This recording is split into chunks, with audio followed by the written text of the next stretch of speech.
Yeah, I see lots of folks. Good morning, good afternoon, everybody. Welcome to another exciting APPA Live, Exploring Birth Psychology. My name is Wendy Bruns. I'm APPA's Outreach and Communications Director, and I'm so delighted to be your host for today's session, which is Monday, May 6th, 2024. Yes, I see everybody starting to drop in. I see the Netherlands. I see sunny Tucson, Arizona, El Paso, Texas, Ohio. Welcome, welcome. APPA Live is our weekly webinar series where we bring you experts and pioneers in the field of pre and perinatal psychology, where we provide insights that expand our understanding of conscious babies. And whether you're joining us from across the globe or maybe right around the corner, I know I have some folks who actually live in my neck of the woods. We're thrilled to have you here. APPA is dedicated to promoting education, research, and advocacy in the field of birth psychology. And by becoming a member, you gain access to exclusive benefits. And we're going to go ahead and drop a link into the chat to bookmark our membership opportunities. That's how you access our course library, and along with my email. And in fact, we're actually continuing the incredible re-release of one of our signature courses, the Pre and Perinatal Educator course, which we fondly call PPNE.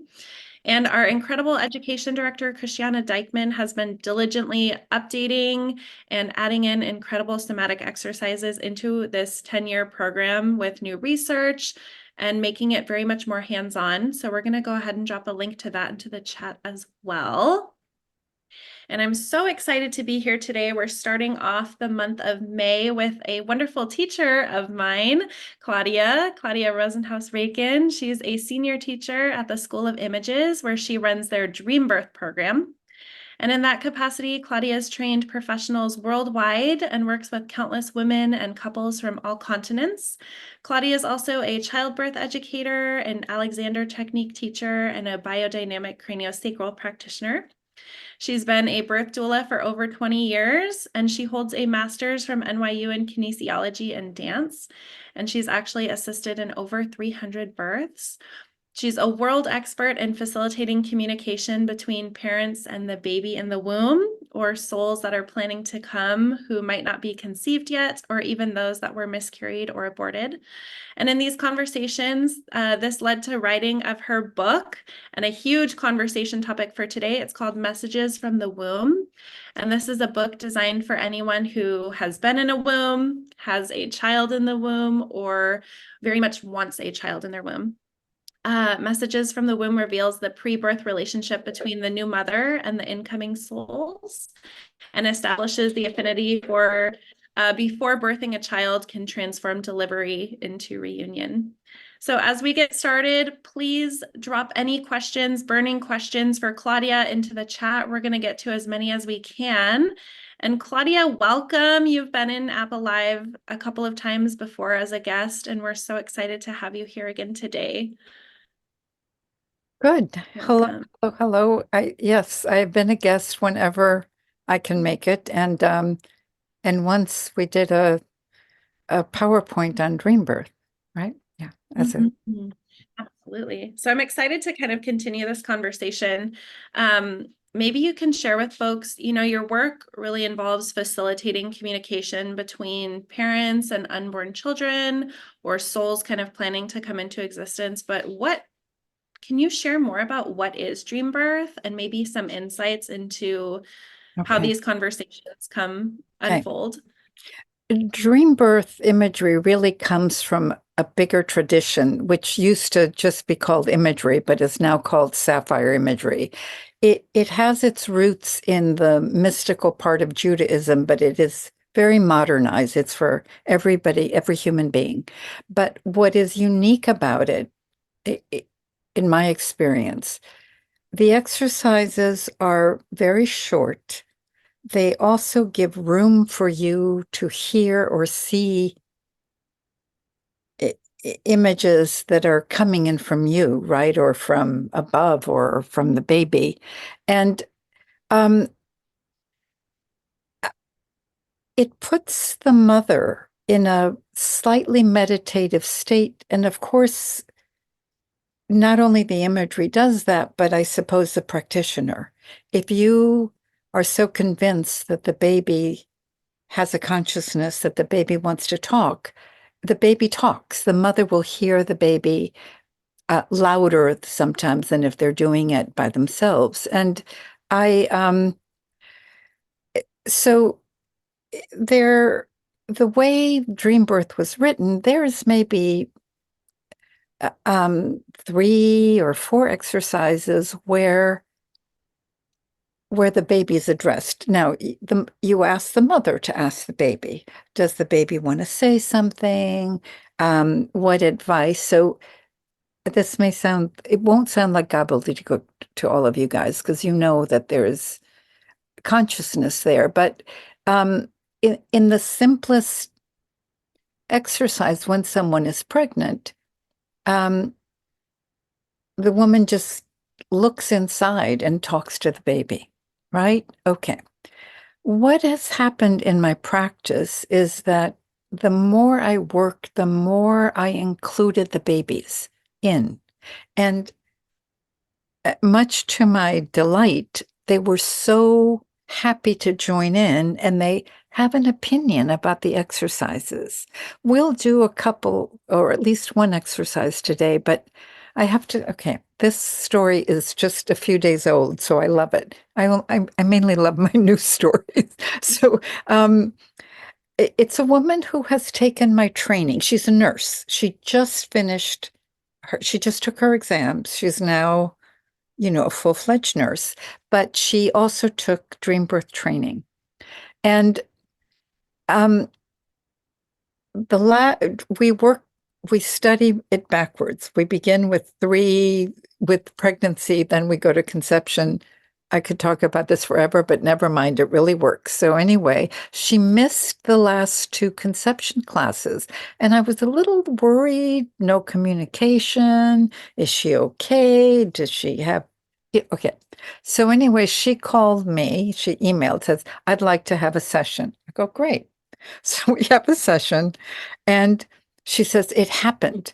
And I'm like, what happened? Because she wasn't one of these that was ardently wanting a baby. But we had, she's done all the baby exercises and talked to the baby because she's had to learn them. And okay, then I got very excited. And she says to me, my baby is so excited that I'm talking to you. I go, cool. How does this happen? I've never met the baby, but this is really the story. Okay. I gave her 2 exercises. I think one just to connect with the baby, the other one, breathing with the tree to calm her because she was a little bit, out of her body excited. And so was I. I almost did that exercise to calm me down. And another one was and the chalice. So 2 exercises I do with her. And so the chalice and breathing with a tree. And I have the mother ask the baby, what exercise did you like the best? The baby says, the one where we float in the water, not one I did. And I go, oh, how interesting. I go, and it turns out almost a year before, the woman had learned an exercise called rehearsing the birth in water, where you do go in water and you relax and the baby's with you. So the baby didn't answer either one. She answered an exercise that we had done a year before. Before, obviously, she had conceived. So the baby was, hanging around for quite a while. And I have to say that all the babies really love the imagery exercises, at least the ones from dream birth, which are, well, we'll do a couple maybe, but they're, and they have opinions, which one they like more. So it's, but that one sort of like tickled me because not an exercise we did when we had done quite a long time ago. I actually asked the woman, can you ask the baby how long it's been around you? Baby was very cryptic, just said long enough. So, and one more thing about this particular story is that I have several women in my trainings that really want to become pregnant. She was a little iffy. Yes, I want to become pregnant, but I don't know when. Do you know, it wasn't like one of the ones that, yes, yes, yes, I need to get pregnant. And so the baby then just volunteered. This woman is quite intuitive, which is very helpful to me, to a practitioner, because baby just pops up and talks, says, I came in because I knew you wanted me, but you did not want to make the decision. So I made it and I popped in. So, so anyway, I don't know if this actually answered your questions, but dream birth imagery allows the mother to communicate, to sense. She'll either hear, she'll feel. So it's just a very easy way to put a person in a slightly meditative state. Okay. I'm glad you said that, Claudia, and I'm excited to do a couple of dream birth exercises later on in our conversation because they are very meditative spaces. They're that time to really sink in and feel your body and attune to, I mean, any spirit really. I know that when I've taken your classes, we have mothers who have grown children and they're able to connect and communicate with spirits or Thank their you. own Thank you. birth or their own time in the womb, and it's so beautiful and interesting. And you said something when you were talking, and it made me think, how do you, when you're doing these classes and these sessions with mothers, how do you get them to sink into that space of meditation? I know that that's hard for people sometimes. Oftentimes, myself included, I have a hard time sinking into that deep meditative space. But how do you broach that conversation with mothers or new Well, mothers or I don't get pushy. In other words, if they do the exercise and they can't really, I can't see the baby. I can't, um, you, you take away any pressure that they have to see, that they have to hear. And the truth is, I've had pregnant women. Luckily, they come to me the second time as a doula because the first time I didn't feel anything. No, no, I didn't hear anything. No. And I go, it's okay. The exercise will work anyway because it does. So you don't worry. And then they come to me the second time and it's like they got their PhD in imagery. They feel everything, they see everything, they're very intuitive. Now, they didn't work with me in between. So the work, look, um, we have a right brain and a left brain. I don't know if that's how it really works, but we have two different ways of knowing, right? And one is not very encouraged, at least in Western culture. It's more the thinking, the logic. But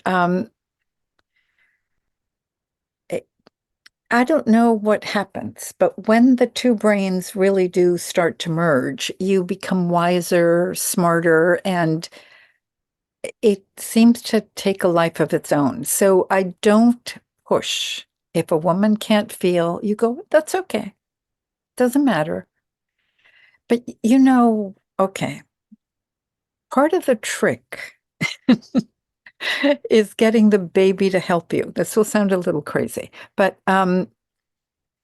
we do the garden where they help create their own garden.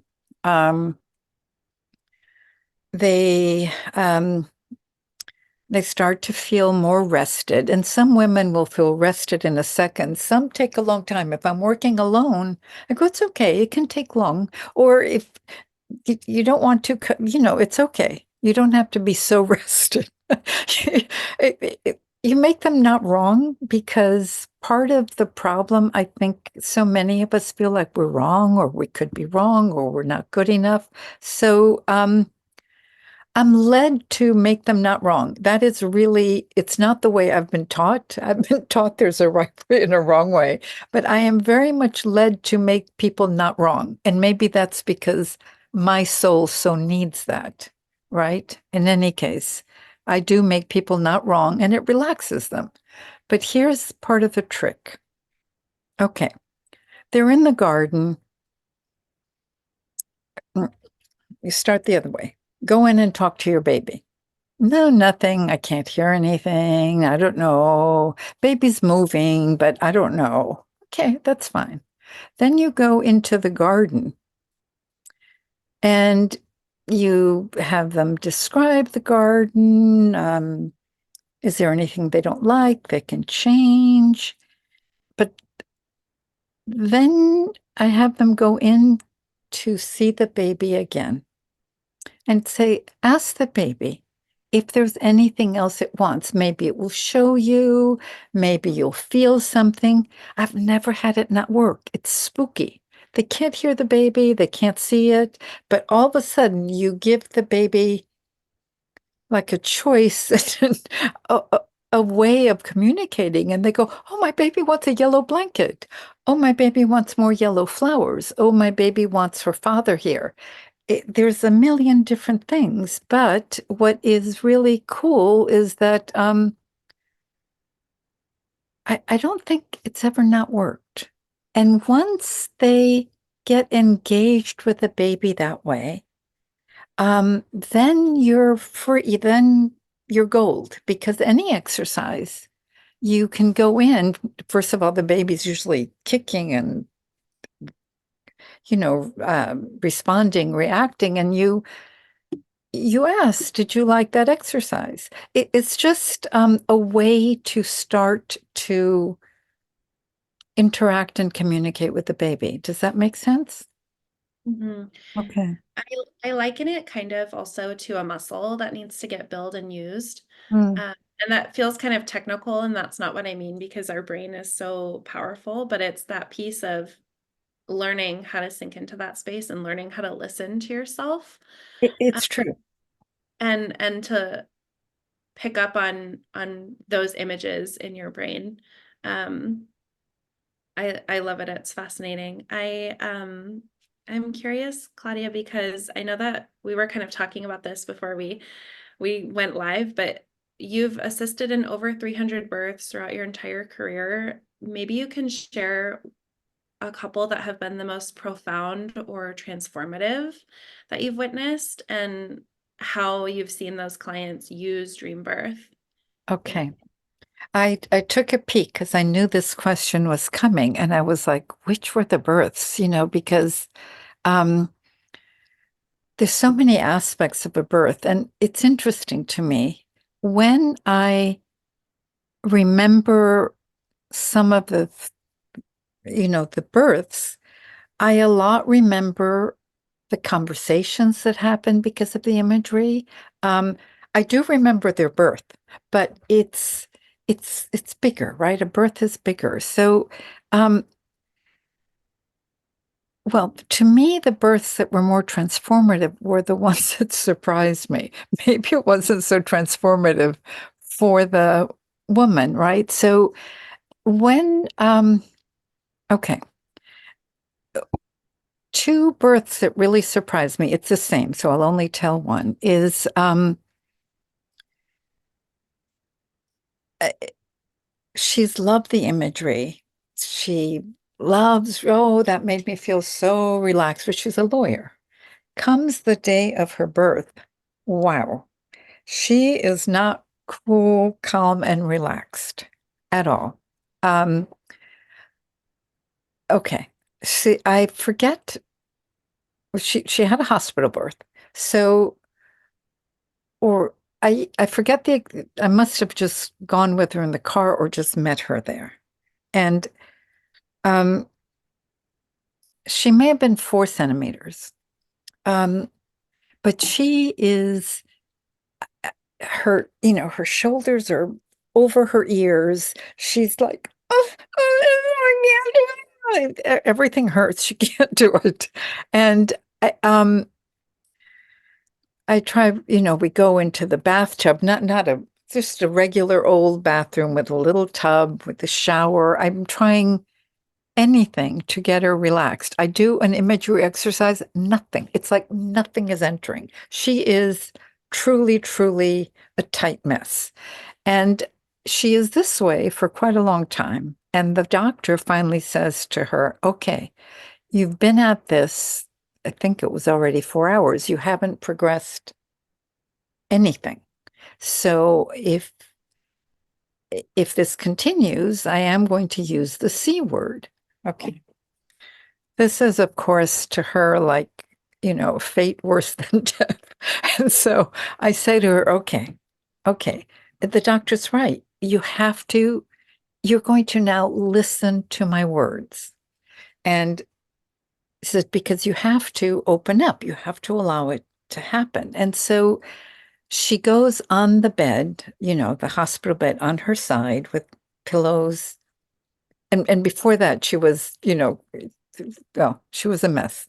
And so I start to do the exercise that she loved the most, which was becoming the water, the one that the baby liked. And so I really keep repeating, so you're floating, there you go. I feel how the little wavelets lengthen your spine, your arm. That's really what I'm doing. She starts to be very, very relaxed because I say to her, you've got to listen, you've got to do it. And the nurse kind of freaks out a little bit. She says, what's happening? I said, no, don't worry. Eh, uh, yeah, Barbara. I said, she's just doing what I'm saying. So we go I don't think I'm exaggerating.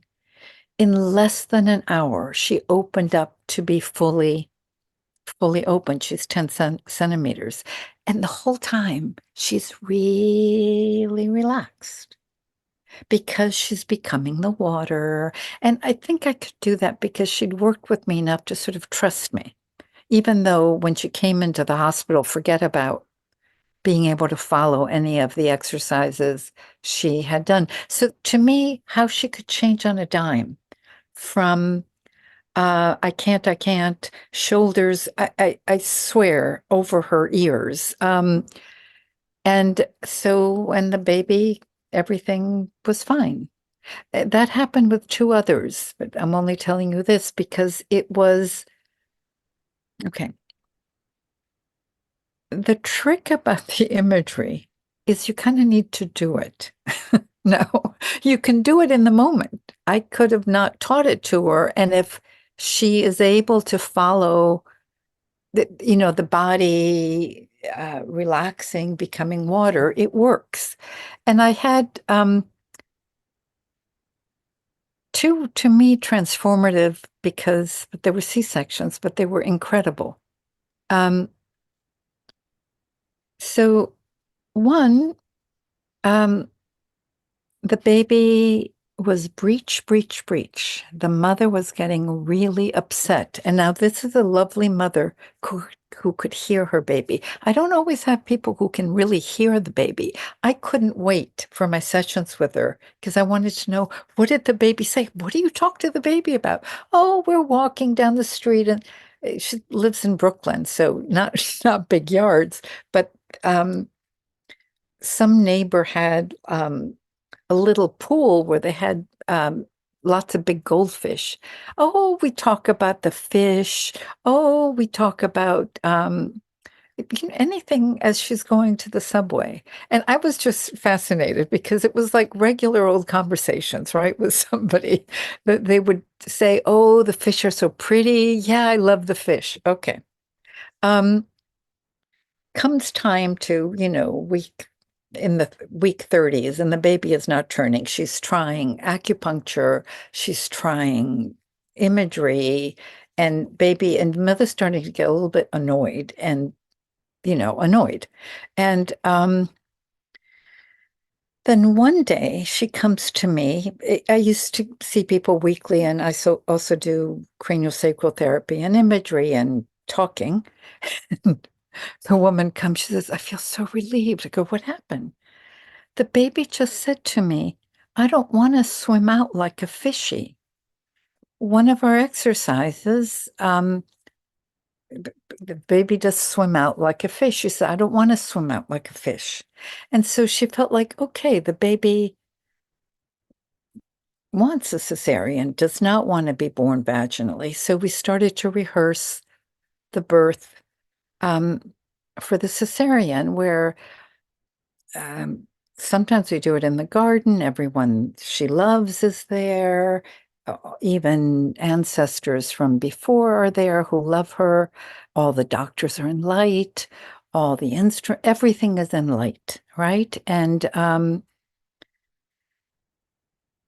so we rehearse that all the time. Um, Doctor will you'll be received with hands of light. Anyway, um, I have to say, every baby who is born when the mother practices the cesarean birth, the baby is quite alert and they actually go on the breast fairly easily. They're not freaked out. Just think about it. In a C-section, usually, if it's not expected, the mother's freaked out, so the baby freaks out. The mother's very unhappy. But if the mother is, oh, all my all my guides are here, all the people that love me, if she is in a very calm state, um, so is the baby. So that's my theory of a little bit of what happens. But anyway, um, she did convince the doctor, don't ask me how the doctor acceded to she didn't want to have an early cesarean. She said, I don't want the cesarean until my labor has started. And then the doctor said, well, okay, but you have to promise me the minute you have any labor, sensations of labor, you go straight to the hospital. So that is what happened. So she felt like at least the baby had said, okay, I'm ready, because I think that's true. It's the baby that starts the labor. So um, anyway, both mother and baby were extremely happy going in and extremely happy coming out. And so was the father, whom I think did the exercise with us. So that to me was impressive, in that once the baby said, this is the way I want it, the mother was fine with it. Many women will say to me that they almost didn't need me because the exercises so prepared them to deal with the contractions and with uh, having a very, if you put everyone in light, everyone is good at the hospital. The doctors love you. So so that is pretty common, that uh, I hear that and I see that. But there was one other C-section that so impressed me. Hold on. Yeah. And this is in my book. I had a woman who's did not have the greatest relationship with her mother. Not acrimonious, but a little cold. She felt like her mother had a previous birth where the baby died very young. I mean, months old, I think. And my client always felt that the mother couldn't really connect with her and that she compared her at all times with the older sibling that had died very early. And in one of our sessions, the client said to me, the mother, I'm so afraid, she was pregnant with a little girl. I'm so afraid that I'm going to have a relationship with my daughter like I did with my mother. And so I said, well, let's ask the baby. So she goes in and she tells her worry, and she hears quite loudly. And I don't know if it's telepathic hearing, but she says, oh no, baby says that's not her thing. She and I are going to have a great relationship. That was my deal with my mother, that we're going to be fine. So, okay, but th this is the what impressed me. Okay, we're at her birth, and it was when this particular hospital was getting a little bit stricter about who could be in the room. So only two people could be in the room at once. So she invited her mother. So it was her mother, myself, and her husband. And she kind of talked to all of us, saying, no one is to get hurt when I want one of you out and the other one in. We all agreed we would not get offended. So I would come in when she needed a little exercise, when she needed that help. Other times I was out. Okay.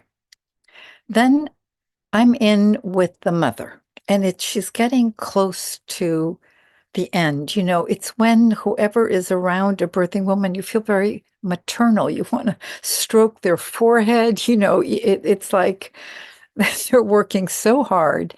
And I could feel the mother so wanting to do that, but being afraid to come in and help. And I think I was there. And I guess the birthing woman felt it too. And she indicated to the mother, come on over. And the mother then could become the mother, I guess not from the description of my client, the mother was never that motherly maternal, but she was right at this moment. And then the woman says to me, go get my husband. So, it was my turn to leave, but it was very beautiful to see her accepting, the mother's um, physical love, right? So I left the room and told the husband to come back in. And it wasn't even very long, like 5 minutes, 10 minutes. He comes running out saying, she's going in for C-section. She's going in for C-section, which shocked me because everything was going on so beautifully. But I went, so I said, I'll wait here, get me when everything is done. And I just say to him, reminder to put everyone in light, all instruments, doctors. Okay, so that happens. And I'm thinking, what happened? I don't understand, So I start to wonder. I mean, the thought that really comes zooming in is, oh, this time the mother will get to help her when she's recovering from the C-section. So when I see her later, um, first of all, she was very calm. The mother and the baby are like nothing going into the C-section. But when I talked to her, later, I said to her, this is such a crazy thought that I'm having that you had the C-section so your mother could take care of you. And she said, yeah, I had the same thought too. So, anyway, that's what happened. I could go on and on, but it really helps in many different types of births. Very much so. I think that's so evident. Before I go on, there was a clarifying question from Anka. She was wondering if the baby who didn't want to come out like a fish, or who didn't want to come out like a fish, was asked why she wanted to be born via The C-section. other way? That's a really good question. And because remember that, okay, she had been trying to turn the baby. Imagery, I think she even went to the Heimlich. I mean, and it's not called every kind of practitioner. Here's what I have observed.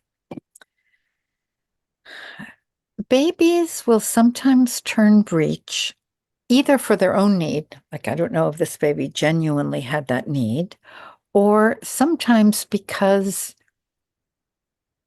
they're protecting the mother who was really terrified of a vaginal birth. Call me crazy, but that's what I sometimes see. And so if it's because the mother is very scared, then exercises. There's just telling the mother, let's see if we can get rid of maybe a subconscious fear you have about this, right? And then the baby turns. But every once in a while, but I didn't. There have been times when we've asked the baby that. We didn't. She just came, so I don't know, Anka, why, or if her answer would have been, um, uh, um, if the baby had a very difficult birth, or the mother, I don't know, because we didn't ask that question, which sometimes I do. She just seemed so relieved that the baby had said she didn't want that kind of birth. So I don't really have an answer. Why the baby? Okay. Thanks, Claudia. You know, I've read your book and you go into so many unique stories. You share so much about dream birth. But what led you to actually put all of this into text for other people? Why did you write messages from the womb? Okay. Uh, Good question. Because I don't consider myself a writer. I didn't go up and I didn't think I've got to write a book. I really didn't. But the stories themselves as they happened, they're stories, they're people, was so eye-opening, heart-opening, mind-opening to me that it felt like you've got to tell about these stories. You've got to tell what the babies are saying. And I frankly feel like the babies have been pushing me. I don't know how else to explain it. They're like, you got to write this. You got to say that what we're saying, you have to put it out there. Now, it's interesting. My father was a journalist, so I feel like a reporter, you know, not like a good reporter. I'm going to get these stories out into the world. So I felt pushed. I felt very pushed. Um, my poor publisher is like, so when are you writing your second book? And I'm like, there's no second book, guys, unless it becomes very apparent that the babies want me to say something. I feel like I am their, the way it has happened is I am definitely um, their supporter, you got to tell people what we're saying. You got to tell people to pay it um, to me, one of the most amazing sort of moving things is this is if somebody has had an abortion, right? And I was privy to either with the actual mother who'd had the abortion when the baby comes in, but more because I worked with a mother, 3 births, who was really quite talented at speaking for souls from the other side. And for a long time, I didn't quite get that was what was happening. But one of I had to ask the questions. They wouldn't just volunteer, but if I came with a burning question, um, lots of different babies would come in to answer the question. And one of my questions was, what happens to a baby when the mother really doesn't want to have them, right? Aborts and really, really, really does not want. And they would answer something else. It was like they weren't getting my question. And then finally, I felt like they heard and they go, oh, we have plan A, plan B, plan C, plan D. And if a baby wants to come in, there's other options. Some babies may wait for another lifetime to come in with this particular soul, um, but what most impressed me is not just from this woman who could talk for souls, but from other mothers of aborted babies saying, we're still here. We can give you joy. We can connect with us. We're right here for you. And that to me was sort of amazing, and also that they can be with you even if there was somebody else. It's been now shown to me. I heard, my father had become a baby, but then my father came to me and I said, I thought you were you were another baby now. And he says, no, no, I'm always your father. I'll always be here to help you. And I'm here to help you write. He was a writer. And so he said, so I don't know if we can be many places all at once. So anyway, um, um, Well, there's a couple questions, Claudia. I see you looking at the chat, and I I kind of am want to, now. yeah, there's, you shared quite some deeply personal experiences in your book. Um, and it's interesting that Katrina brought this up. If you knew what your birth was like, you talk about your childhood Well, in your book. okay. I mean, I was born during the time when the poor women were put out, right when they had to push. And I did have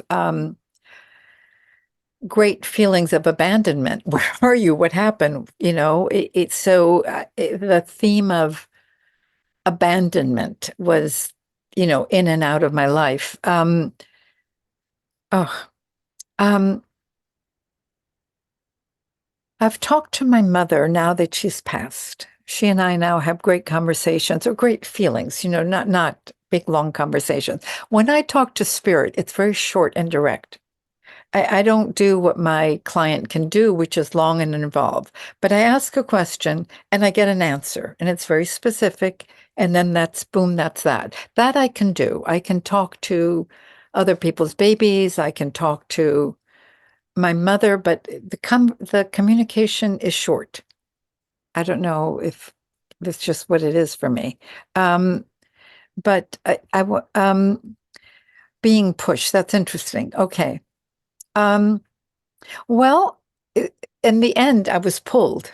I don't know if that's being pushed because I was a forceps baby. Um, and And when I took womb surround, the last part of the birth was where I got lost, right? And I don't know if it was because of the complete anesthesia or really literally getting lost. So um, I don't know. um, um, but I do feel maybe a better word would be I felt led, but pushed is also a good word. So I don't know, but I was pulled at the end of my birth. Hmm. Only Connection. this group would ask such questions. I was going to say you're in the right group. We're really gonna. I was like, wow, okay. um, Claudia, in your book too, I mean, you talk about how you adopted two daughters and that you never gave birth yourself. And we know that that's not a prerequisite for being a doula, but what pushed you into being a doula? It's a really good question. For um, well, um, for anybody who has read my book or will read my book, I became very good friends with a psychic, but at first she was just quite a well-known, well, not well-known, but she was so accurate that the police would use her sometimes to track something down. Quiet, it wasn't advertised that she did this, but and she was I think 4 Tibetans would talk through her. I would only know them as Patricia's people because you'd be talking and all of a sudden she would talk in we form and it was a slightly different voice. So I jokingly called them Patricia's people. So one day, Patricia's people said to me, it was not at all what I came in for, that I needed to speak with pregnant, that I needed to work with pregnant women. And I was like, I literally was like almost having a tantrum. Why me? I never had babies. What are you talking about? Why should I do this? And they they um they insisted that I had things had that I had things to offer them. Okay. This is like um one of those uncanny things when you don't understand something, you don't hear it. So what they told me in one of those sessions, because I write everything. I'm in a session, I write like crazy, right? I'm messy writing, but pretty complete writing. And when I was getting ready to write the book, I'm going to look for Patricia's sessions, the notes, because she really was a big push to working with pregnant people. So I look up the notes. And sure enough, in one of the communications, they said, you're going to teach people how to talk to their babies in the womb and even before they come in. Okay, that felt like gobbledygook. It didn't penetrate my consciousness. I did not remember that she had said that. And when I'm looking at it, I go, oh my God. Here she described, what I was going to do. I had not met Catherine, who, developed Dream Birth with me. Nothing. I knew nothing. But very clearly in black and white or blue and white, I don't know what color my pen was, it was that that's what I would do. So it kind of shocked me when I found that she had told me this many years before. Um, okay, little next part of the story. I'm an Alexander Technique craniosacral person, and I live in garden apartments, so there's some shared yards. And this neighbor across from me was holding her back. And she said, "Oh, my back is killing me." And I go, "Well, this is what I do. Come into my living room." I brought out my table and we're working. And she says to me, "Oh, my daughter just became a doula." I go, "What's a doula?" And she told me what a doula was. And I joke. I said, "Oh my God, I should get together with her." She was just forming a little doula collective, with three other doulas. And because what I do could help them. Well, and I'm thinking, well, wait, maybe, what? In any case, I did meet them, and I decided that if I was going to work with pregnant people, I should train as a doula, not to become a doula, because how could I be a doula? I hadn't had birth. So that would be crazy, right? So and they told me, oh, you don't need to become a doula. Here's our reading list. But something in me was like, become a doula, become a doula. I mean, talk about being, I don't know what is, if that's being pushed, but it was like, become a doula. So I talked to Patricia and I go, Patricia, um, I'm really getting the feeling that I should become a doula. And she says, "Oh, that's silly. Why? Why? That's your competition. No, don't become a doula." And eh, but it is still in me, become a doula. And so I say to her, Patricia, could I have a session with you the old-fashioned way? I pay you and you go into psychic mode. I didn't want her friend mode, who doesn't know hardly any more than I did. So she says, okay, sure. So I have her session, and the words out of her speakers are, yes, become a doula. That would be a wonderful thing. So anyway, I became a doula, still not thinking I could be a doula. But then all of a sudden I go, well, wait a minute. There's midwives that have never had babies. There's men who become, obese. It starts to sort of dawn on me, well, maybe. And then I read what makes a good doula. And you have to be open-minded, empathetic. I also knew a lot about the body because of the body work, how to get relaxed. And so all of a sudden I'm going, well, maybe I could become a doula. So that is Was your question how I became a doula? What was your question? Yeah, okay. So, sorry. So I did, and one of the people that had trained with me in Alexander Technique, um, had been a doula. So I called her and she said, well, I can't stand the being on call, but I'd love to be your mentor. You can call me at any time of night. I will be there and I will help you out. So I go, cool. And she was a childbirth educator. She says, come to my classes and volunteer your services for free.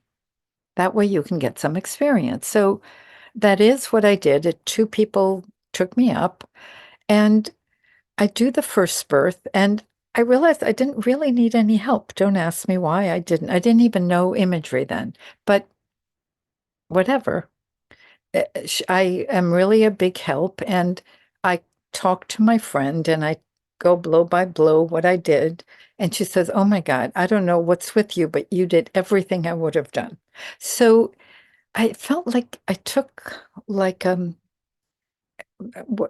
fish takes to water. It just became very, very perfect for me. It used my physical skills, and when I learned imagery, forget about it. So I it's been my favorite job except for the on-call. And now that I teach a lot, well, I do sometimes long distance doulaing. I don't think of it because it's so much easier. But they think that I am being their doula. They feel very supported. They call me during their birth. They've done a little bit of imagery beforehand. I do imagery during and after. And so um, I love this long distance doulaing because I don't have to be on call. And if I'm on call, I can do it from the comfort of my own couch. I do my husband the niceness of not being in our bed because I might get the call in the middle of the night. And, but they're allowed to call me anytime they want. So I go downstairs and we do what they call great doula service. And to me, it's like, oh my goodness. It's nice to not sleep in a chair and be there sometimes 40 hours. So anyway, Mhm. yeah. Beautiful. Thank you, Claudia. Well, one more Oh, I question. see the time. Oh my goodness. We're close, but can we please get a taste of dream birth in practice? Will you lead us through a session? Yeah. A Yes, quick. yes, yes, yes. Okay. Um, I see that Elizabeth is here when I did this exercise, but I'm going to do the dolphins because the babies love this exercise, and so do most people. And it's time on Earth for us to feel a little bit of lightness. So let's do the dolphins. And if we have time, we'll do holding the tree. Quick, quick, quick. Close your eyes. Breathe out slowly 3 times, counting from 3 to 1, seeing the numbers. You're at the beach, looking out at the turquoise blue sea. You watch the dolphins playing in the waves. Breathe out. Drop all your clothes, step into the ocean, and swim out to the dolphins, even if you don't know how to swim. Here you know how to swim. When you get to the dolphins, feel that one in particular attracts you.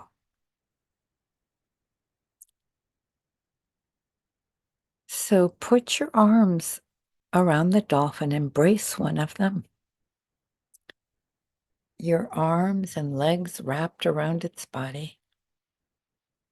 Breathe out. Feel how the dolphin rocks in the waves, turns around in the waves in all directions. It jumps up, it goes down. And now, breathing out, you become the dolphin, jumping, playing in the waves,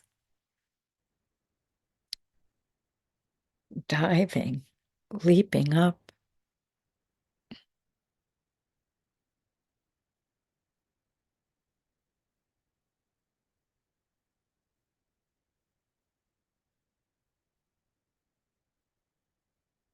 Breathe out. And now it's time to come out of the dolphin. Holding it, you hear its whispered message to you.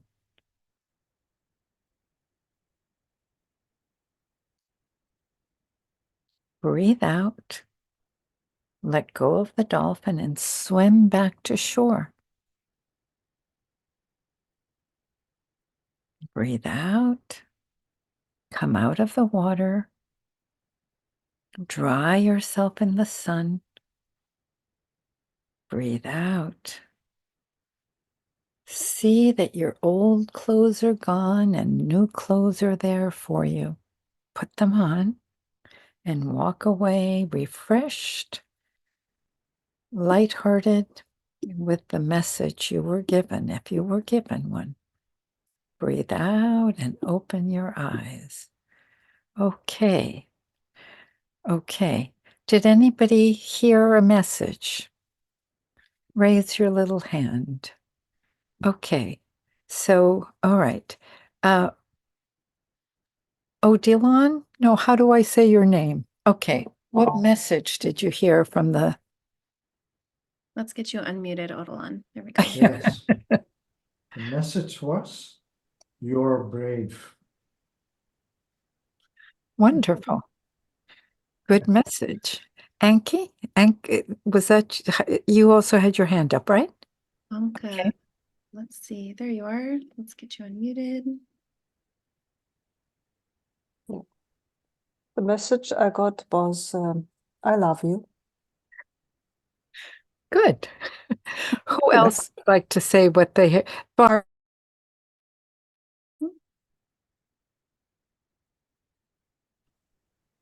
let's get you unmuted. Oops.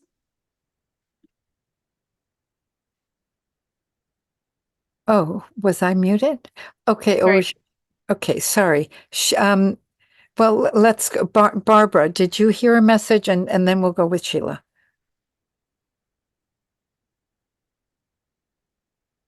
I oftentimes with my moms talk to them about the dolphin and the womb Oh, how because funny. they're swimming, in all directions when How they're in there, cool. Okay. and so it it it brought forth the beauty of the baby developing, and just as somebody else said, feeling the love that Okay. this person is, the freedom and the love and the trust that it's going to work out okay. Wonderful. Let's hear from Sheila and from Inga because they're first Sheila because your hand is up. Yeah, I'm the labyrinth behind me is called the Transitus Labyrinth, and it has to do with the terminal phases of the Cenozoic era and the birthing phases of the Ecozoic era, the transition of birth and death. And I heard take the next step. Do you know what that means? That means contact you. Oh, okay. Fine. If that's what your dolphin said, you contact me. Okay. What about you, Inga?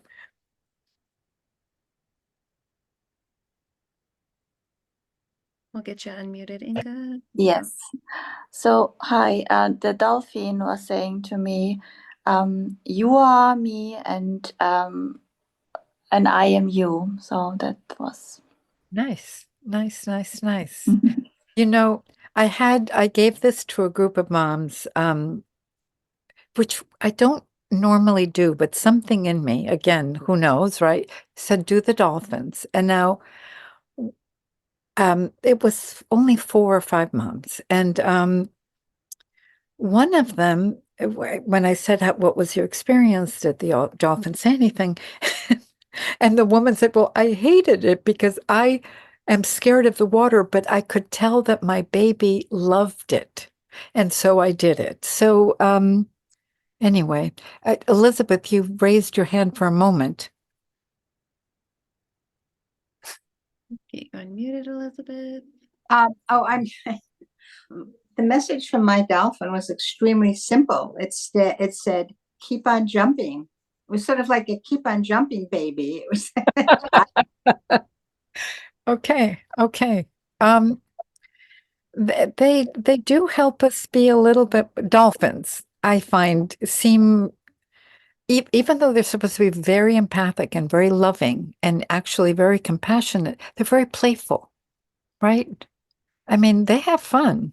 Shoo, So anyway, I guess this is what was this message? I was called to offer my experience as oh, okay.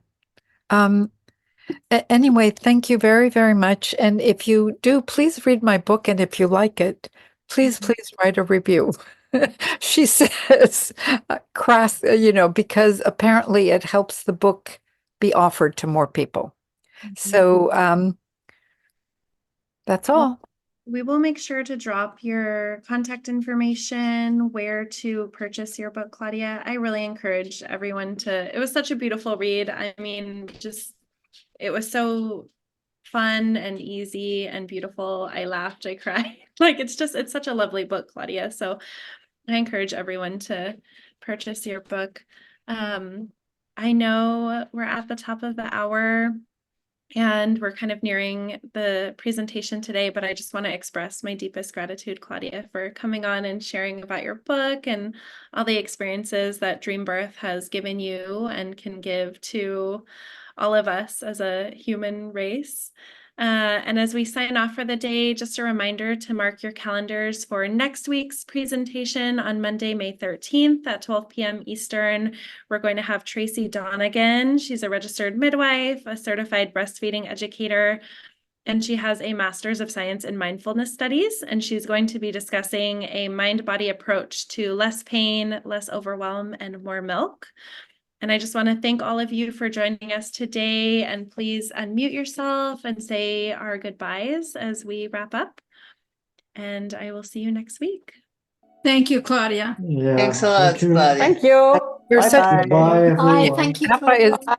a dream audience. Thank you. you. Okay. Thank Thank you, Claudia. Sheila, I know you had a question.